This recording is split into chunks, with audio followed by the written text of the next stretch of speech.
Sorry. Vinod, நீங்க? S, நான் ஜெயில இருந்து தப்பிச்சு வந்திருக்கேன். இப்ப நான் உங்க கூட ஒரு வீட்டுக்கு வரப்போறேன். மற்ற விஷயங்கள் அப்புறம் பேசிக்கலாம். கமான், புறப்படு. 1 மினிட், ட்ரெஸ் சேஞ்ச் பண்ணிட்டு வந்துடுறேன். ஓகே, சீக்கிரமா. பத்மா,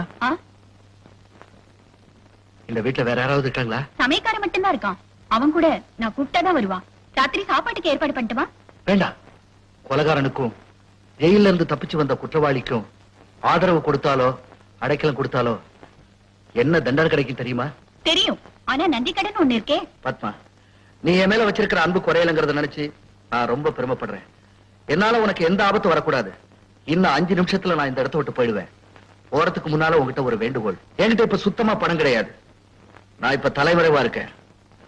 நான் வாழ்றதுக்கு அடிக்கடி பணம் தேவைப்படுது. நான் கேட்கிற நேரத்துல சொல்ற இடத்துல எவ்வளவு பணம் தேவையோ அதை கொண்டு வந்து கொடுத்தா போறோம். அதை நீதான் கொண்டு வந்து கொடுக்கணும்.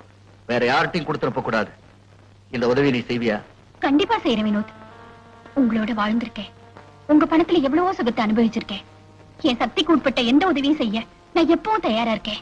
அது போதும் பத்மா, நான் வர்றேன். பத்மா, அப்பப்ப நான் கான்டாக்ட் பண்றேன்.